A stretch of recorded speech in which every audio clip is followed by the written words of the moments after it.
ఇది మరీ చిల్లర కేసు. ఇది ఎంత దౌర్భాగ్యం ఇది. నువ్వు ఒక సాటి వృద్ధుడివే కదా, వృద్ధుల చేత 200 తీసుకోవడానికి సిగ్గు లేదు నీకు? అసలు ఇదేం కేసు ఇది? భారతదేశంలో ఏ రాజకీయ నాయకుడైనా ఇలాంటి కేసులో లోపల పోయిన నాజరీశివుడు ఉండడు. సరే, గురువు గారిని లోపల ఎక్కించారు, మొత్తం పోలీసు బలం అంతా ఉంది. అయితే ఆయన లోపలికి ఎక్కిన తర్వాత ఏం చేశాడు, ఏం మాట్లాడు ఒకసారి చూద్దాం. చూడండి, మళ్ళీ చూడాల.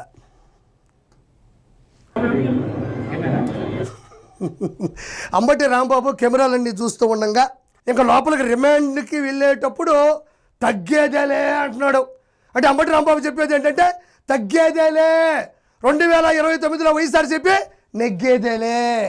గుర్తుపెట్టుకో, నీకు ఉదయాన్నే ఉప్మా, మధ్యాహ్నం మజ్జిగన్నం, రాత్రికి రసం అన్నం, ఏం చెప్పనక్కర్లే, పూర్తిగా తగ్గిపోతుంది, కొవ్వు మొత్తం గరిగిపోతుంది.